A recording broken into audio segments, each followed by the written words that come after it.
सबसे पहले तो आप ये पिक्चर देखिए, लेकिन इस पिक्चर को दिखाने से समझाने से पहले मैं आप सभी लोग से एक सवाल करना चाहूँगा। मैं आपसे एक सवाल करना चाहूँगा और आप जवाब दीजिएगा बड़ा सोच समझ कर। लड़कियों से झगड़ा क्यों नहीं करना चाहिए? अब आपके मन में अलग अलग विचार, अलग अलग सोच आ रहे होंगे।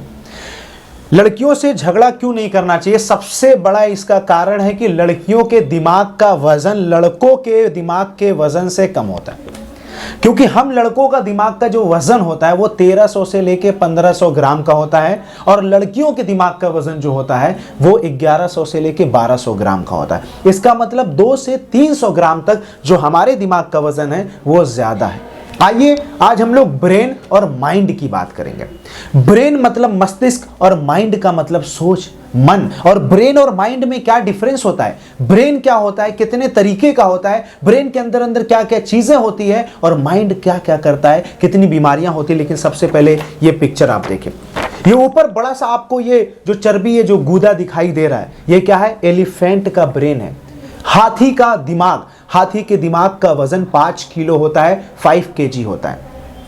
स्पर्म डॉल्फिन इससे भी बड़ा, इससे भी वेटफुल दिमाग, ब्रेन का वजन होता है, जिसका वजन 8 केजी होता है, 8 किलो होता है। इन्हीं की कंपैरिजन में, इन्हीं की तुलना में हमारे दिमाग का जो वजन होता है वो 1300 से लेके 1500 ग्राम, मतलब 1.5 किलो हमारा वजन होता है। उसके बाद आप आगे चलिए, बबून एक होता है जो बंदर की तरह एक जानवर होता है, इसका 160 ग्राम वजन होता है। उसके बाद मंकी की बात अगर आप करेंगे, बंदर की बात करेंगे, इसका 70 ग्राम वजन होता है। आप आगे चलेंगे, डॉल्फिन की बात करेंगे तो डॉल्फिन का लेके मतलब 1700 से लेके 2000 ग्राम तक जो है कि इसका वजन होता है। मान के चलिए 2 किलो तक का मैक्सिमम हो सकता है। कैमल, अगर ऊंट की बात करेंगे तो ऊंट का 626, मतलब लगभग 600 से 650 ग्राम तक मान के चलिए कि इसका वजन होता है। उसके बाद जो है कि रकून का होता है 39 ग्राम, इसके दिमाग का, ब्रेन का वजन होता है। बिल्ली के दिमाग का वजन जो होता है 26 से लेके 30 ग्राम वजन होता है इसका। स्क्वेरल का जो वजन होता है वो 22 ग्राम होता है, और फ्रॉग का वहीं पे जो है कि पॉइंट में होता है। वहीं पे टर्टल का 0.3 होता है, और चूहे का सिर्फ 2 ग्राम होता है। आप जरा सोचिए, ट्राई टू अंडरस्टैंड, समझने की जरा कोशिश करिए कि आप देखिए कि कैमल इतना बड़ा जानवर, लेकिन उसके ब्रेन का जो वजन होता है वो 626 ग्राम वजन होता है। स्पर्म व्हेल की बात करें तो 8 किलो जो है कि उसके ब्रेन का वजन होता है। हाथी की बात करिए तो 5 केजी, 5 किलो उसका वजन होता है। लेकिन मैं आपसे कॉमन सा सवाल पूछता हूं कि हाथी को बांधता कौन है? हाथी को जो है कि अपने हाथों में कैद कौन कर लेता है? व्हेल को कौन पकड़ता है? डॉल्फिन को कौन कैच कर लेता है? वो होता है इंसान। इंसान सिर्फ 1300 से लेके 1500 ग्राम के दिमाग के वजन के साथ इंसान वो दुनिया में हर एक काम कर सकता है जो कोई भी जानवर, कोई भी स्पेसी, कोई भी प्रजाति नहीं कर सकती है। My friends, I would like to explain you, I would like to tell you a lot of things, but मैं सबसे पहले एक चीज और आपको बता दूं। Give me the time. मैं आपको एक चीज और एक्सप्लेन कर दूं कि सबसे छोटा, जो सबसे स्मॉलेस्ट जो ब्रेन होता है, एक आपको एक एरस्कन श्रिव करके एक बहुत छोटा सा एनिमल, बहुत छोटा सा जानवर होता है, मैं उसका फोटो आपको दिखाऊंगा। एरस्कन श्रिव, राइट, ये देखिए, ये उंगली पे लेंगे तो उंगली इतना भी नहीं आ रहा है, मतलब ये आप मान के चलिए कि सबसे छोटा मैमल है, सबसे छोटा मैमल। इसके अंदर बहुत कम न्यूरॉन्स हैं। इसका जो दिमाग का वेट होता है वो एकदम से मान के चलिए 22 से 26 मिलीग्राम होता है, बहुत कम वजन होता है इसका। और दूसरी चीज मैं आपको बता दूं, आप अगर ह्यूमन ब्रेन की बात करें तो इसका 1300 से 1500 ग्राम होता है, लेकिन वहीं पे लड़कियों का 1100 से लेके 1200 ग्राम होता है। तो लड़कियां अपना दिमाग थोड़ा सा बढ़ाएं। और साथ साथ में मैं आपको बता दूं कि हमारे दिमाग के अंदर 100 बिलियन न्यूरॉन्स होते हैं, 100 बिलियन न्यूरॉन्स लगभग मान के चलिए। और इसके अंदर इतनी ताकत होती है कि 20 से लेके 23 वाट के बल्ब को रोशनी दे सकता है, इतनी ज्यादा ताकत होती है। हमारे ब्रेन के अंदर 70% वाटर होता है, और वहीं पे 50% हमारे ब्रेन के अंदर चर्बी होती है। जब आप उठाएंगे ना या लेंगे दिमाग को या देखेंगे तो उसके अंदर 50% चर्बी होती है। 50% हिस्से को अगर दिमाग के काट को अलग कर दिया जाए, काट के, तो हमारे दिमाग भी कोई दिक्कत नहीं होगी। वैसे ऐसा नहीं कि काट देना है, काटना नहीं है, मैं आपको सिर्फ एक फैक्ट बता रहा हूं। उसके बाद अगर आप आगे चलेंगे तो आप दिमाग की चीजें देखिए। Now try to understand. यहां देखिए ह्यूमन ब्रेन एंड एनाटॉमी। यहां पे जो आपका सबसे पहला ये जो पार्ट है ये फ्रंटल लोब है, जिसको आप बोल सकते हैं फोर ब्रेन भी बोल सकते हैं। आपका जो हिस्सा होता है इसे फोर ब्रेन बोलते हैं, जो आप यहां पे देख पा रहे होंगे। उसके बाद ये जो आपका बीच का हिस्सा है इसे पैरिएटल लोब बोलते हैं। उसके बाद जो आपका ये पीछे का हिस्सा है इसे ऑक्सीपिटल लोब बोलते हैं। और उसके बाद आपका आ जाता है सेरेबेलम।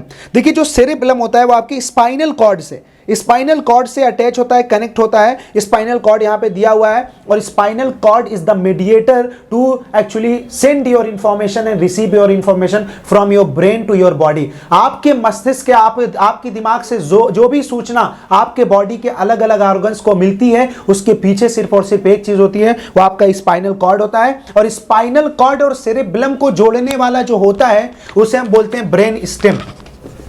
जो हमारे स्पाइनल कॉर्ड और जो है कि सेरेबेलम को जोड़ता है उसे हम बोलते हैं brain stem. It's very important. अब उसके बाद आगे चलते हैं। ब्रेन स्टेम हो गया, सेरेबेलम हो गया, लेकिन आपने ये बहुत ज्यादा सुना होगा सेरेब्रम, आपने बहुत ज्यादा सुना होगा।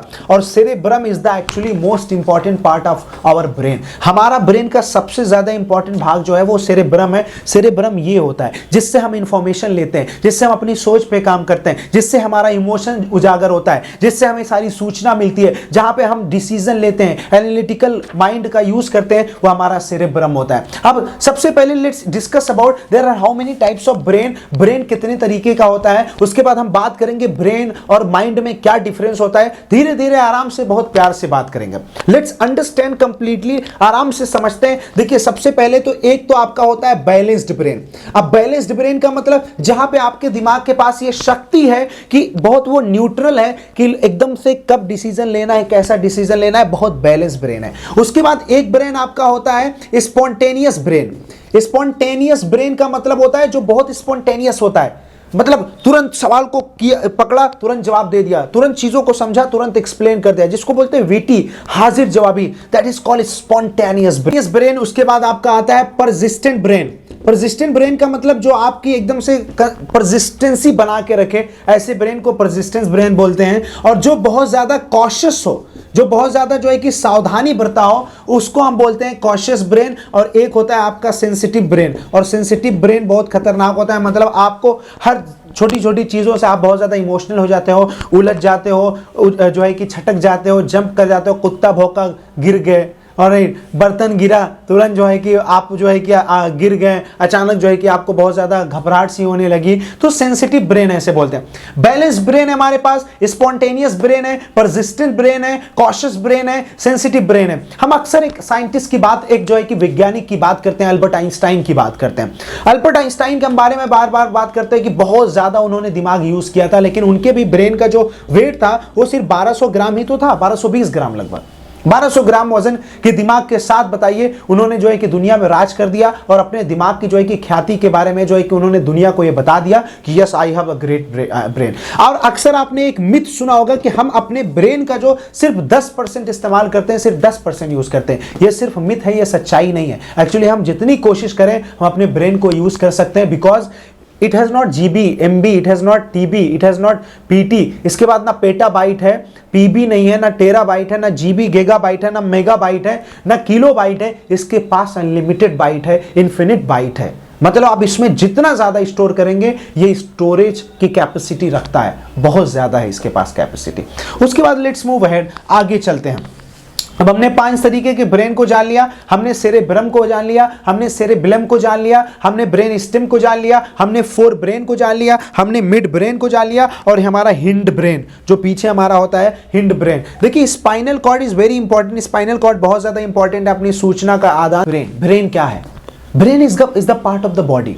ब्रेन बॉडी का पार्ट है जो सूचना के लिए, जो बॉडी के ऑर्गन्स को सूचित करने के लिए, आप अगर यहां पे सुई चुभोते हैं तो आपके दिमाग को तुरंत पता चल जाता है कि अरे भैया कुछ चुभा है यहां पे। कुछ भी आपके अंदर इमोशन उजागर होता है, एक्साइटमेंट होता है, कुछ सैडनेस होता है, ग्रीफ होता है, इमोशनल होते हैं, तो आपके ब्रेन को सूचना मिलती है। आपका ब्रेन जो है कि एनालिटिकल माइंड यूज करके आपकी बॉडी को सूचित करता है। आपके पेट में दर्द होता है तो आपके ब्रेन को पता चलता है। आपका पैर लड़खड़ाता है तो आपके ब्रेन को पता चल जाता है। आपके जो है कि क्योंकि आपकी जो सेल्स है, जो न्यूरॉन्स है, वो कहीं ना कहीं स्पाइनल कॉर्ड के थ्रू, इसके सेरेबेलम के थ्रू, ये आपके जो है ब्रेन स्टेम के थ्रू, आपके जो है कि ये हिंड ब्रेन के थ्रू, ये पूरी तरीके से जो है कि कनेक्टेड है। मतलब your whole body is connected to your brain, आपका पूरा शरीर आपके ब्रेन से कनेक्टेड है। ब्रेन को आप जनरेटर बोल सकते हैं, ब्रेन को आप ऑपरेटर बोल सकते हैं, ब्रेन को आप डिस्ट्रॉयर बोल सकते हैं, क्योंकि जीओडी गॉड, भगवान, ईश्वर, खुदा, वाहे गुरु और जो है जीसस, ये गॉड जो है वो जनरेटर है, ये ऑपरेटर है, ये डिस्ट्रॉयर है। उसी तरीके से ब्रेन जो है आपका क्या है, ये गॉड है। ये क्या है, बॉडी का गॉड है। बॉडी को जनरेट करेगा, बॉडी को ऑपरेट करेगा, बॉडी को डिस्ट्रॉय करेगा। लोगों को पैरालिसिस हो जाता है, लोगों को बीपी लो, बीपी हाई हो जाता है, लोगों को बहुत सारी दिक्कतें होती है just because of the brain. ये आपके मस्तिष्क के ब्रेन की वजह से। आपको बता दिया जाए, ब्रेन कि आपके वजन के अकॉर्डिंग आपके पास माइंड नहीं होता है। ऐसा नहीं कि आपके ब्रेन के अकॉर्डिंग जो है आपका माइंड होता है। बेटर आगे चलते हैं, थोड़ा सा बात करते हैं, लेट्स डिस्कस अबाउट। सबसे पहले एक चीज समझते हैं, देखिए what is brain and what is mind. सबसे पहले ये चीज समझते हैं माइंड और ब्रेन के बारे में। देखिए, ब्रेन हमारा हार्डवेयर पार्ट है जिसको हम छू सकते हैं, जिसका एक शेप है, जिसका एक एक्चुअली एक तरीके से जो है कि माप है, लेकिन माइंड को हम छू नहीं सकते। इसका कोई शेप नहीं है, इसका कोई माप नहीं है। ब्रेन की स्टडी को हम बोलते हैं न्यूरोलॉजी, क्योंकि देखिए ये आपका क्या है, ये न्यूरो से रिलेटेड है। इसके अंदर तंत्रिकाएं हैं, इसके अंदर कोशिकाएं हैं, इसके अंदर कोई कोशिका नहीं है, क्योंकि ये साइकोलॉजी है, साइकोलॉजी, जिसको मतलब बोलते हैं मन। तो माइंड आपका हो गया मन और ये हो गया आपका तन, क्योंकि आपके तन के अंदर है या आपके मन के अंदर है। इसकी स्टडी को हम बोलते हैं न्यूरोलॉजी और इसकी स्टडी को हम बोलते हैं साइकोलॉजी। जब आपको ब्रेन में दिक्कत होती है तो आप न्यूरोलॉजिस्ट के पास जाते हो, और जब आपको माइंड में दिक्कत होती है तो आप साइकोलॉजिस्ट के पास जाते हो, मतलब मनोविज्ञानी के पास जाते हो, यहां दिमाग विज्ञानी के पास जाते हो। एक ब्रेन के पास क्या होता है, ये पूरी बॉडी को जनरेट, ऑपरेट, डिस्ट्रॉय करता है। एक माइंड आपकी सोच को, आपके जो है कि अंडरस्टैंडिंग को, आपके एनालिसिस पावर को, आपके जो है कि एक साइकी पावर को, साइकोलॉजी को आपको, आपके जो है कि माइंड चलाता है। आपके डिसीजन मेकिंग को आपका माइंड चलाता है, आपके एनालिटिकल पावर को आपका माइंड चलाता है, आपकी सोच को आपका माइंड चलाता है, आपके बॉडी के किसी भी पार्ट को आपका ब्रेन चलाता है। ब्रेन हार्डवेयर है, माइंड सॉफ्टवेयर है। ब्रेन में आपने सुना होगा ब्रेन हैमरेज हो जाता है, ब्रेन डेड हो जाता है, ब्रेन में जो है कि क्लॉटिंग हो जाती है, ब्लड क्लॉटिंग हो जाती है, ब्रेन सेल्स डैमेज हो जाती है, ब्रेन ट्यूमर आपने सुना होगा, ब्रेन कैंसर आपने सुना होगा, जो है कि ब्रेन जो है कि एक तरीके से बोल सकते हैं कि ब्रेन फ्रीज आपने सुना होगा। ये सारी ब्रेन से रिलेटेड दिक्कतें हैं, बीमारियां हैं। लेकिन वही जब माइंड खराब होता है तो माइंड से रिलेटेड आपको एंग्जाइटी होती है, आपको फ्रस्ट्रेशन होता है, आपको टेंशन होता है, आपको हाइपरटेंशन होता है, आपको जो है कि बीपी लो और बीपी हाई होता है, आपको जो है कि डिप्रेशन होता है, आपको जो है कि स्ट्रेस होता है, आपको जो है कि साइजोफ्रेनिया होता है, आपको जो है रिपीटेटिव थॉट्स आती है, आपको जो है कि सुसाइडल अटैक्स आते हैं। ये सारे आपके माइंड के थ्रू होता है। आप एक तरीके से मैं कह सकता हूं कि brain is a physical part of the body, but it is actually the software part of the body. ये तो आपकी किसी कमी की वजह से, किसी दिक्कत, बॉडी की दिक्कत की वजह से इसमें दिक्कत आ जाती है, लेकिन इसमें सिर्फ और सिर्फ आपकी सोच की वजह से, आपके प्रॉब्लम्स की वजह से दिक्कत आती है। देखिए, प्लीज ट्राई टू अंडरस्टैंड, समझने की कोशिश करिए ब्रेन और माइंड के बारे में। देखिए, ब्रेन और माइंड, आप ब्रेन को कंट्रोल नहीं कर सकते, सिर्फ हाँ, इसको आप कैसे हेल्दी रख सकते हैं, आप अच्छा खाकर हेल्दी रख सकते हैं, आप एक्सरसाइज करके हेल्दी रख सकते हैं, आप जो है अच्छे से अपनी लाइफस्टाइल को मेंटेन करके हेल्दी रख सकते हैं, आप अच्छी डाइट्स लेके आप हेल्दी इसको रख सकते हैं, आप जो है कि अपने योगा करके, मेडिटेशन करके, अलग अलग जो है कि प्राणायाम करके जो है कि आप अपने ब्रेन को हेल्दी रख सकते हैं, अंगूर, केला, सेब, अनार खा के, बादाम खा के हेल्दी रख सकते हैं। वहीं पे माइंड की अगर बात करें तो माइंड को क्या चाहिए, माइंड को बादाम नहीं चाहिए, माइंड को डाइट्स नहीं चाहिए, माइंड को एक्सरसाइज नहीं चाहिए, माइंड को योगा नहीं चाहिए, माइंड को चाहिए पॉजिटिविटी, माइंड को चाहिए ऑप्टिमिज्म, माइंड को चाहिए इंफॉर्मेशन, माइंड को चाहिए अच्छा इन्वायरमेंट, माइंड को चाहिए अच्छी सोच, माइंड को चाहिए अच्छा नॉलेज, माइंड को चाहिए पॉजिटिविटी, माइंड को चाहिए जो है कि एक तरीके से क्या कह सकते हैं कि बहुत ज्यादा वास्ट और बहुत ज्यादा ब्रॉड जो है कि इन्वायरमेंट चाहिए, ये माइंड को चाहिए। इसलिए माइंड को सही करने के लिए, माइंड को एक्चुअली सही करने का एक टर्म होता है जिसे हम बोलते हैं डायनेटिक्स।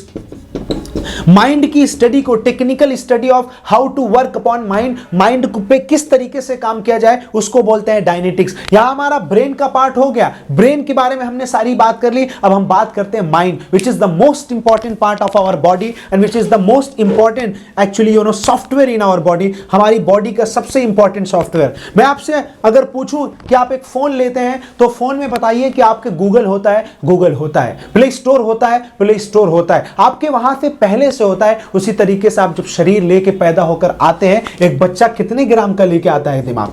सिर्फ 400 ग्राम का ब्रेन लेके आता है, सिर्फ 400 ग्राम का ब्रेन। वो ब्रेन भी बढ़ता जाता है और साथ साथ में बच्चे का माइंड भी बढ़ता जाता है। जब जिस बच्चे का माइंड पूरी तरह से बढ़ जाता है वो बच्चा दुनिया पे राज करता है, क्योंकि ब्रेन हमारा जो है कि ब्रेन का वजन सेम हो सकता है, माइंड की सोच सेम नहीं हो सकती। इसीलिए 5% लोग इस दुनिया पे राज कर रहे हैं और 95% लोग उनके अंडर रह रहे हैं, क्योंकि उनका दिमाग का वजन तो सेम है, ब्रेन का वेट तो सेम है, माइंड की ख्याति, माइंड की सोच उनकी अलग अलग है, इसलिए वो दुनिया पे राज कर रहे हैं। मेरे दोस्तों, let's talk about mind. Mind की बात करते हैं। माइंड हमारा 3 तरीके का होता है। एक आपका होता है कॉन्शियस माइंड, कॉन्शियस माइंड, और उसके बाद आपका होता है सबकॉन्शियस माइंड, राइट। उसके बाद आपका होता है अनकॉन्शियस माइंड।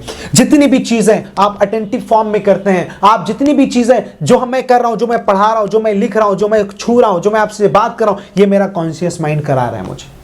मैं पानी पी रहा हूं, मैं जो है कि कोई चीज छू रहा हूं, मैं आग देख रहा हूं, आग से भाग रहा हूं, ये मेरा कॉन्शियस माइंड, जिसको बोलते हैं चेतन मस्तिष्क, चेतन दिमाग, ये मेरा कॉन्शियस माइंड है, विच इज वेरी इंपॉर्टेंट, बहुत ज्यादा इंपॉर्टेंट है, जहां पे मैं पूरी तरीके से अटेंशन फॉर्म में, सावधान विश्राम, एकदम पूरी तरीके से अटेंटिव हो। That is part of and that is power of conscious mind. उसके बाद जो चीजें मेरे यहाँ स्टोर होती रहती है, स्टोर होती रहती है, कहीं ना कहीं मुझे वो इंडिकेट करती है। मैं बाइक चला रहा हूं, साथ में गाना भी गा रहा हूं, मैं गाना भी गा रहा हूं, बाइक भी चला रहा हूं, मेरे पावर ऑफ सबकॉन्शियस माइंड है।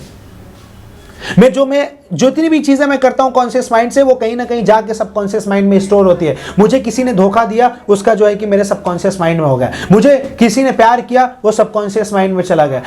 मैं कभी इमोशनल हुआ, वो मेरे सबकॉन्शियस माइंड में चला गया। मुझे कोई चीज स्ट्रेस दे रही है, वो मेरे सबकॉन्शियस माइंड में है। मुझे कोई चीज हैप्पी कर रही है, वो मेरे सबकॉन्शियस माइंड में हो। क्योंकि मैं क्या करूंगा, अपने कॉन्शियस माइंड को हमेशा कंट्रोल कर सकता हूं, लेकिन अपने सबकॉन्शियस माइंड को कंट्रोल करना बहुत हार्ड है। इसीलिए एक बुक है the power of subconscious mind, subconscious mind की अचेतन मस्तिष्क की क्या शक्ति हो सकती है। And if you control your subconscious mind, you can control your whole body, whole life, whole brain system.